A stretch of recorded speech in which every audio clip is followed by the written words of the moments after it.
그러니까 우리 사회를 다시금 이 떼어놓으려고 하는 세력이 있기 때문에 하나님을 끝까지 지키기 위해서 부단히 노력해야 합니다. 이 죄와 우리와 하나님 사이를 갈라놓지 못하도록 이 죄와 싸워야 됩니다. 이 죄란 놈이요. 그리고 우리가 그리스도 안에서 한 공동체로 부르심을 받아서 하나가 되었는데 그것을 허무는 악한 존재들이 있습니다. 여러분, 죄라고 이야기하면 우리가 너무나 좀 윤리적인 문제를 머릿속에서 떠올리게 되죠. 내가 남의 걸 도적질했습니다. 네? 내가 오늘 좀 나쁜 짓 했습니다. 뭐 이런 것들. 여러분, 물론 죄지만 그런 죄들은 죄의 축에도 끼지 못해요. 제가 서두에 말한 죄가 뭡니까? 내가 하나님 되려고 하는 그게 죄예요. 내가 하나님 자리를 차지하는 것. 내가 하나님이 자리 잡지 못하도록 내 마음을 비워내지 못하는 게 죄입니다. 죄란 문제에 대해서 우리 정말 하나님의 깊은 어떤 관계 속에서 이해를 하셔야 돼요. 우리가 이런 윤리적인 요만한 죄들을 가슴에 이 죄였습니다 이렇게 이야기, 물론 그것도 얘기해야죠. 하지만 중요한 것은 내가 하나님 자리에 자꾸 앉으려고 하는 이 교만한 마음들이 우리를 괴롭히고 있기 때문에 하나님께서 나에게 온전하게 주님을 섬기려고 하는 마음을 자꾸만 이 머릿속에서 생각나지 않는 거예요. 내 머릿속에는 예배하고 있지만 다른 생각들이 자리 잡고 있어요. 내 삶은 하나님과 함께하고 있다고 늘 생각하고 있지만 전혀 다른 반대의 길로 달려가고 우리의 모습들을 보게 되죠. 그래서 이 죄란 놈하고 좀 싸워야 됩니다. 네. 죄는 한번 싸워서 이길 그런 대상이 아니에요. 지속적으로 싸워야 됩니다. 지속적으로. 계속해서. 내가 준비하지 않고 훈련받지 않으면 이 죄란 놈이 나를 합리화시켜요. 아주 합리화시켜서 뭐 그래도 되지 뭐 남들 다 하는데 뭐 꼭 그렇게까지 할 필요 있겠어? 얼마나 타당하게, 얼마나 우리를 달콤하게 이 죄란 놈이 넘어가게 하고 유혹하게 하는지 몰라요. 네. 그렇게 하다 보면 뭐 남는 게 뭐가 있어?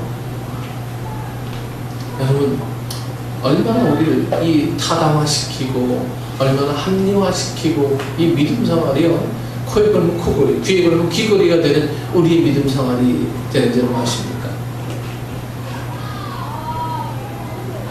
적어도 초대교회 교인들은 그런 면들에 있어서 강건했다, 중심을 지키는 사람이었다. 그래서 세상 사람들이 감히 범접할 수 없는 그런 카리스마가 이 교인들에게서부터 막 비춰지게 된 거예요. 오늘 우리 크리스찬들의 힘을 자꾸 잃어버린 것은 내가 온전히 하나님을 섬기려고 하는 모습들이 보여지지 않아서. 너도 나랑 똑같은 놈이구나. 이렇게 될 때 뭐 다른 모습들 널 존경할 대상이 아니고, 아이 그래 뭐 똑같지 뭐. 모든 걸 다 그냥 그렇게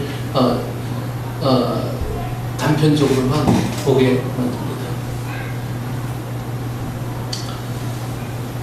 그래서 이 죄란 놈하고는요 늘 싸워야 됩니다.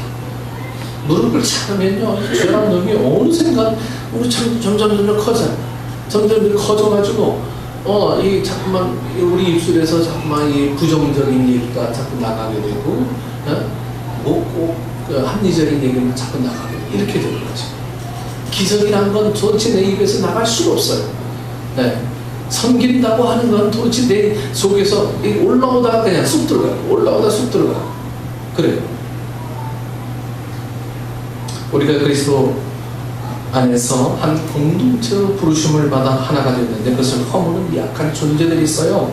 그 악한 존재 앞에서 우리가 우리 자신과 우리 공동체를 지키기 위해서 여러분 부단히 노력을 해야 돼요. 그러면 우리가 하나 되게 하신 것을 힘써 지키는 방법은 과연 뭐냐 하는 거예요. 오늘 본문 2절에서는 그것을 네 가지로 우리에게 가르칩니다. 그 첫 번째가 뭡니까? 겸손입니다. 겸손은요 자신을 낮추는 거죠. 자신이 낮아지고 다른 사람을 높이는 것입니다. 여러분, 교회 공동체가 하나님을 지키는 방법의 첫 번째는 바로 그 겸손입니다. 세상의 사람들은 자신이 높아지기 위해서 여러분 수단과 방법 안 가리죠. 심지어 다른 사람을 막 짓밟고 올라가서라도 내가 높아져야 한다고 생각합니다. 그것만이 자신이 살아남는 길이라고 생각하죠. 그런데 하나님은 우리에게 그렇게 말씀하지 않으세요. 하나님은 우리가 겸손히 낮아질 때 하나님께서 우리를 높여주신다, 이렇게 말씀하고 있습니다. 그것이 교회 공동체를 교회답게 만드는 것입니다. 여러분, 겸손이 신앙인을 신앙인답게 만드는 거예요. 겸손은 다른 사람을 여러분 존중해 주는 겁니다. 존중해 주는. 내가 더 많이 알고 내가 더 많이 소유하고 있어도 나는 이 알지 못하는 것처럼, 나는 아무것도 가진 것이 없는 것처럼 행동하는 거예요. 여러분 기억하십시다. 교회는 똑똑한 사람이 필요한 게 아니에요. 교회 공동체를 하나 되게 하는 것은 똑똑하고 많이 아는 사람이 아니에요. 교회를 교회답게 만드는 사람은 아무것도 모르는 것처럼 다른 사람을 존중해주고 다른 사람을 높여주는 사람입니다. 제가 언젠가 한번 말씀드렸는데, 스위스의 종교학자인 쯔빙글리라는 이 사람은요, 이 두 마리의 염소를 통해서 겸손의 모습을 발견했다고 제가 말씀드렸어요. 어느 날 산 위를 걷다가 좁은 산길에서 두 마리의 염소를 봤습니다. 그중 한 마리는 위로 올라가는 중이었고 한 마리는 내려가는 중이었습니다. 두 염소가. 그 두 마리가 이 좁은 길에서, 피할 수 없는 아주 좁은 길이었어요. 좁은 길에서 마주치면서 두 마리 모두 올라갈 수도 없고 내려갈 수도 없는 그런 상황이 되었습니다. 두 마리의 이 염소가 서로 팽팽하게 맞선다고 생각되는 순간 아주 놀라운 일이 벌어졌습니다. 위로 올라가려고 하던 염소가 그 길에서 그냥 납작 엎드리고, 내려오던 놈이 그 염소를 밟고 내려가는 거예요. 네. 그리고는 엎드려 있던 염소도 아무런 일이 없었다는 듯이 막 털고 한번 일어나서 그냥 자기가 올라가는 거예요. 그것을 보면서 이적인 거리는 하나님의 사람은 하나님 앞에서나 사람 앞에서 그냥 납작 엎드리는 사람이라는 진리를 깨닫게 되었습니다. 물론 여러분, 그렇게 하는 것이 결코 쉽지가 않아요. 누가 나를 짓밟고 올라갔다 막 자존심 상하고, 네가 엎드려야지 내가 왜 엎드려? 내가 배운 것도 많고 가진 것도 많고, 그런데 왜 내가 엎드려? 여러분, 우리의 이 자존심이 우리의 갖고 있던 많이 아는 이유들이 우리를 어렵게 만들고 우리를 죽게 만들 수가 있습니다. 머리 숙이지 못하는 존재를 만드니까요.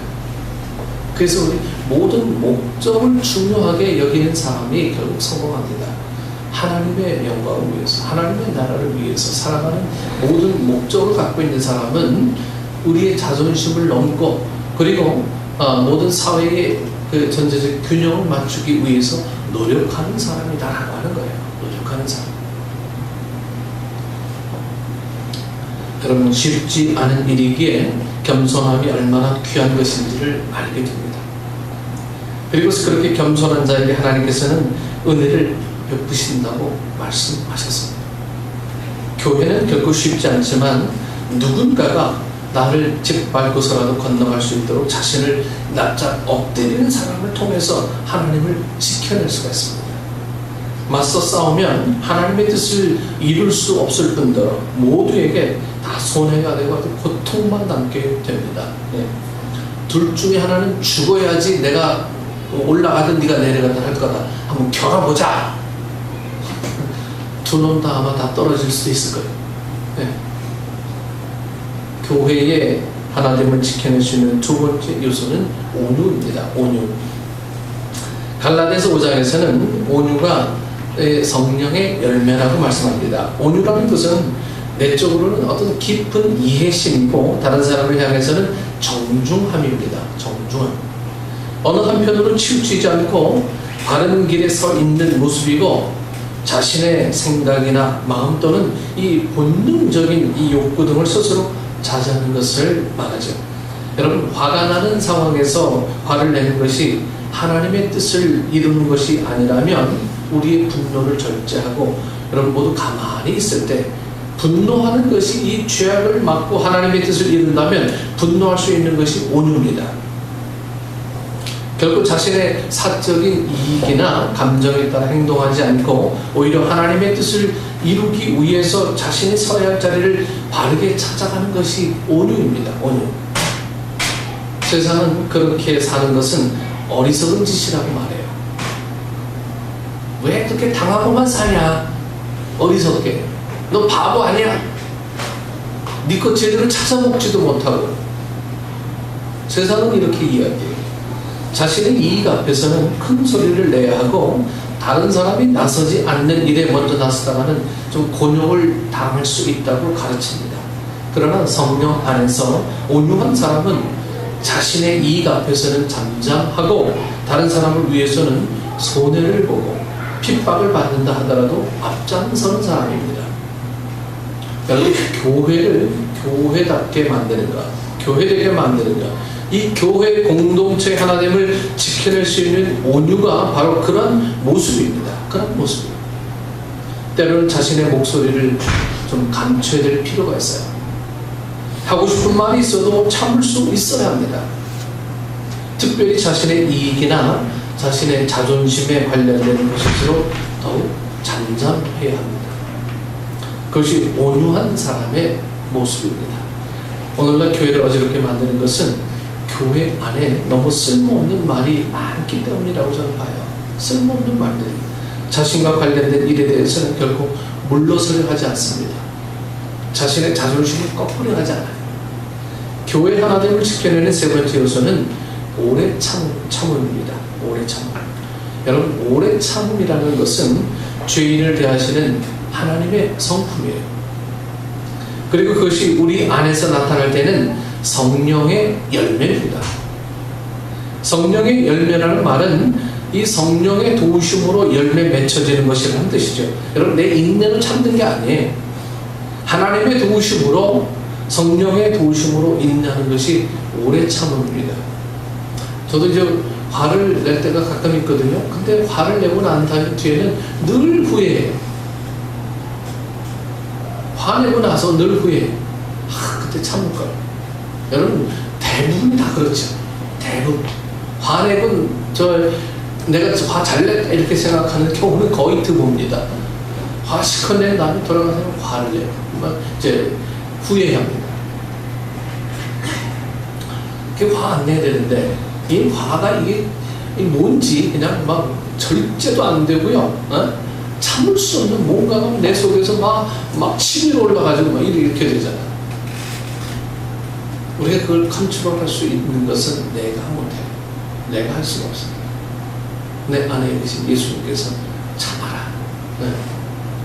저도 어제 영상, TV 보면서 스포츠 영상에 우즈베키스탄 선수가 우리나라 선수 막 때리는 장면 나오더라고요.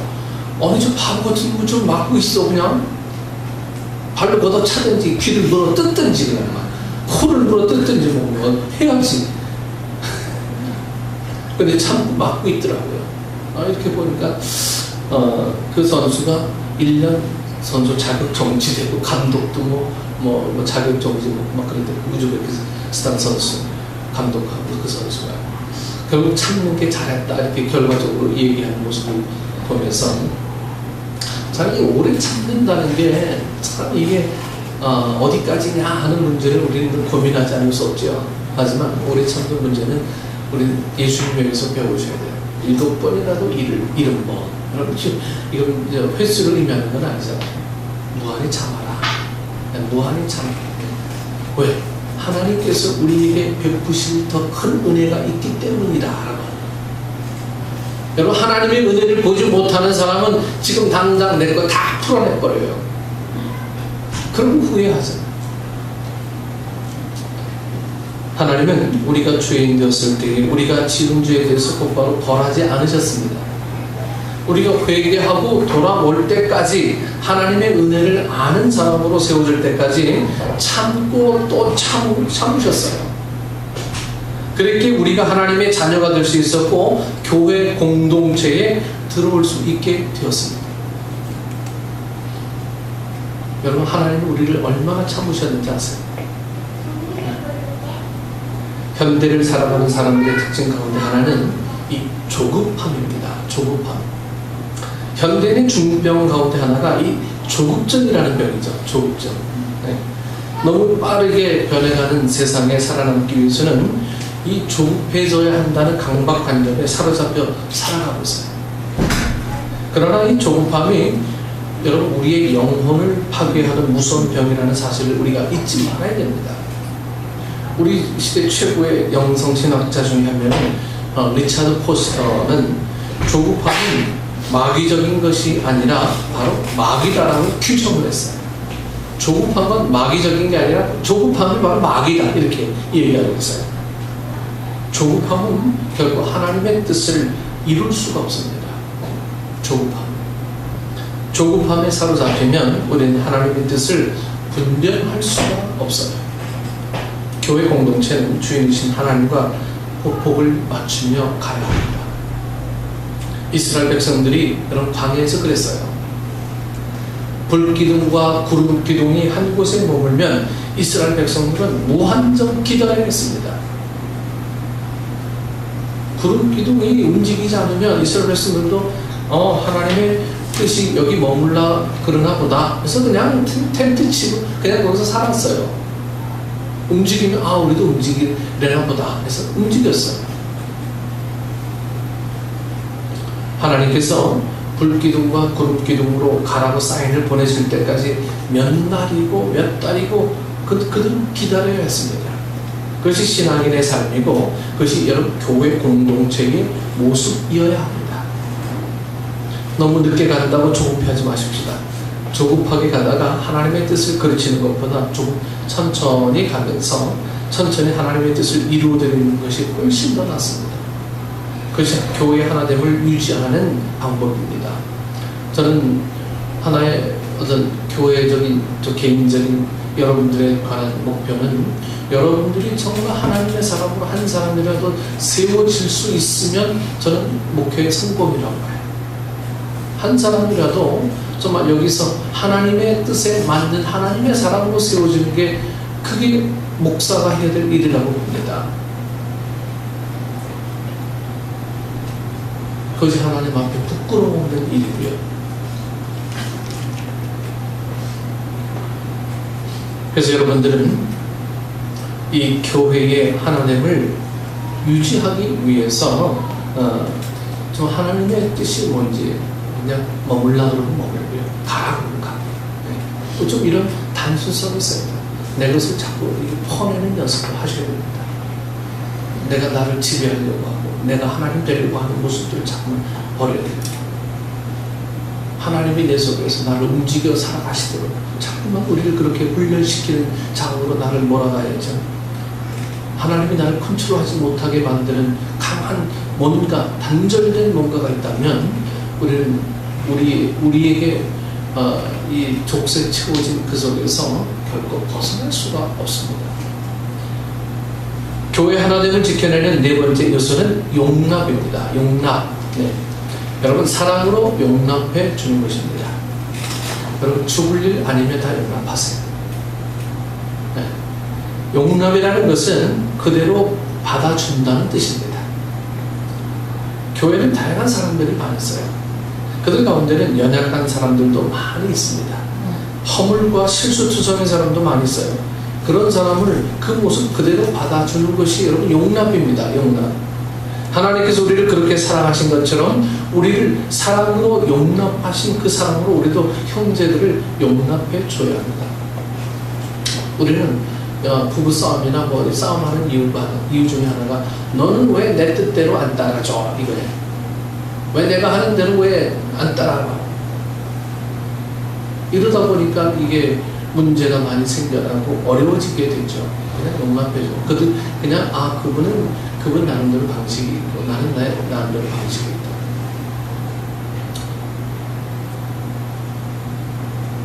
저희 집사람이 우리 막내 녀석을 학교에 같이 살면서 고등학교 2학년 3학년 말 안 듣잖아요. 네? 죽이고 싶은 7살이지만 죽이고 싶은 고등학교 2학년 3학년이기도 합니다. 말을 안 듣는데 그 어느 날 갑자기 제 카톡 보내왔어요. 아프리카 선교 대상으로 보니까 사랑스럽더래요. 막내 녀석을 선교 대상으로 보니까 사랑스럽더래요. 아, 내가 저것도 전도해야지. 저것도 하나님 사랑으로 바꿔놔야지. 이렇게 보니까 사랑스럽더래요. 참 맞는 얘기인 것 같아요. 여러분, 내 방식으로 모든 걸 다 바꿔놓으려고 하다 보니까 거기에 막 부조화가 따르고 어려워지게 되고 막 그렇게 되잖아요. 그래서 이 용납이라는 이야기는요, 상당히 좀 고차원적인 어떤 이야기도 됩니다. 에덴 동산에서 선악을 알게 하는 나무 열매를 따먹은 인간은 자꾸만 누군가를 정죄하고 판단하려 합니다. 그것이 죄를 가진 인간의 어떤 못된 습성입니다. 마치 자신은 깨끗한 것처럼, 자신은 죄가 없는 것처럼 다른 사람을 정죄하고 판단하죠. 그러나 교회 안에서만은 여러분 이 정죄가 없어야 합니다. 네. 요한복음 8장에 보면 가늠하다가 현장에서 붙잡혀 예수님께로 끌려온 여인이 있었습니다. 여러분 신앙생활 잘 하고 있다는 이 종교 지도자를 비롯해서 거기 모인 사람들은 그 여인을 돌로 쳐 죽이기 위해서 손에 돌멩이를 다 들고 있었어요. 얼마 전에 그래서 영화를 하나 다운받아서 봤는데요. 이란 그 미국 사람이 만든 이란의 내적인 모습인데요. 요 근래까지도 이런 사람들을 돌로 쳐 죽이는 장면들을 영화로 묘사했어요. 정말 돌로요. 이 여자를 땅에 묻어놓고 이 상반신만 손 꽁꽁 묶은 채 묻어놓고요. 온 동네 사람들이 다치는데요. 동네 사람 중에 누구도 포함되냐면 자기의 아들, 이 여인의 아들 둘도 포함시켰습니다. 그 여인의 아들 둘에게 돌멩이를 준 사람이 누군지 아세요? 그 여인의 남편이 이 아이들의 아버지, 이 어머니를 돌로 쳐 죽여라. 그래서 이 아이들은 눈물을 펑펑 쏟으면서요, 이 자기 어머니를 그 가까이로 돌로 다 그냥 쳐요. 그리고 남편이 또 그 집 할아버지가 전부 다 돌로 다 쳐 죽이라고 다 그렇게 얘기해요. 아직도 이런 일들이 벌어지고 있대요. 아직도요. 이건 실화를 바탕으로 한 영화를 다운받은 그 영화를 보면서 참 아직도 이 시대에 저런 아픔들이 있는 그런 지구상에 그런 나라가 있다고 생각하니까 참 얼마나 가슴이 무너지는지요. 여러분, 오늘 이 여인을 죽이기 위해서 모든 사람들이 종교 지도자들 다 손에 돌멩이 다 들고 있었어요. 그런데 예수님께서는 너희 중에 죄 없는 자가 먼저 돌로 치라고 말씀하신 후에 사람들이 다 떠나가고 여인 홀로 남았을 때 그 여인에게 이렇게 말씀하십니다.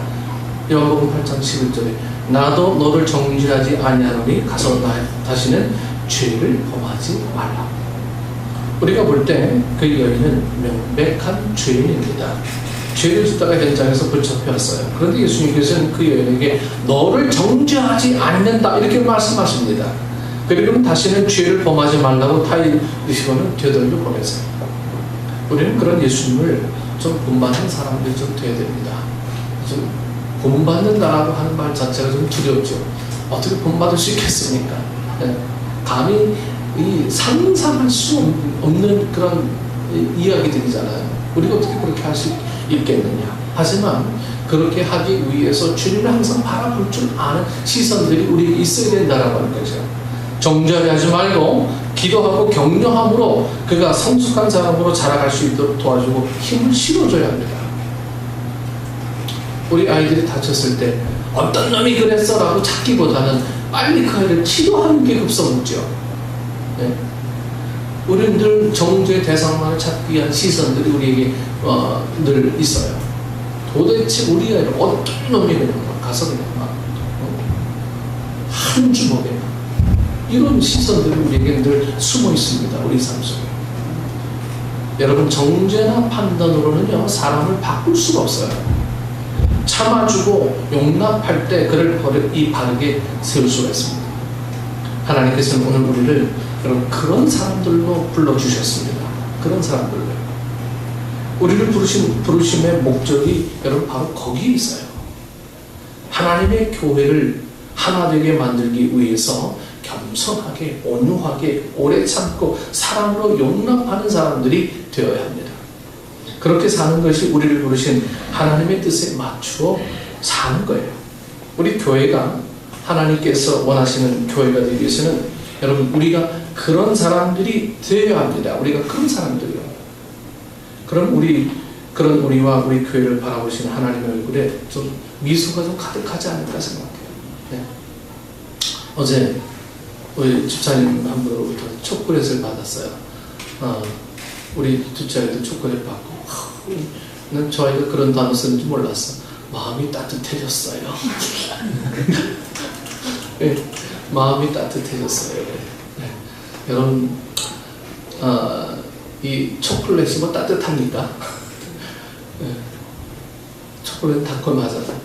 하지만 그 주는 사람들의 마음이 이렇게 전해진다는 게 마음을 얼마나 따뜻하게 만드는지. 오늘 아침에 내 방에 민준이가 들어오더니 목사님 초콜릿 하나 드세요. 물론 시켜서 왔지만 이렇게 들고 오는 모습이요 참 흐뭇하고 따뜻해지더라고요. 네. 여러분 우리 사회를 만들어가는 이 따뜻함은요 내가 하는 게 아니고요 주님으로부터 비롯된 것이어야 합니다. 주님으로부터 비롯된. 우리가 그렇지 않습니까? 그렇지 않은 당연히 주님으로부터 비롯되어지는 모든 것들이 나가야 되는 거예요. 근데 이 당연성이 특별성이 된다면 우리는 세상 사람들로부터 존경을 받은 대상이 아니라 조롱의 대상이 되고 말 것입니다. 그래서 우리가 작은 무리지만요, 우리 작은 무리부터 회복해 나가는 거예요. 회복해 나가는 거예요. 이 회복의 은혜가 여러분 삶을 이렇게 감싸고, 이 회복의 은혜가 여러분 우리 교회가 다른 공동체를 만들어가는 중요한 재료가 되어서 여러분들이 교회가 작지만 하나님의 교회를 우뚝 세워지기 위해서 헌신을 축복의 식구들 되기를 축원합니다. 네, 기도하겠습니다. 좋으신 아버지 하나님 은혜를 감사합니다. 우리 안에 정말 용납하지 못하고 이해하지 못할 사건들은 하나도 없습니다. 왜? 주님이 나를 용납해 주셨기 때문에 내가 다른 사람을 용납해 주지 못할 이유들이 없음을 우리는 알매도 우리는 다른 사람을 용납하는 일에 너무도 인색하고 하나님이 나를 용납했다고 하는 이 사실 앞에 우리는 늘 무너지고 있습니다. 아버지 하나님,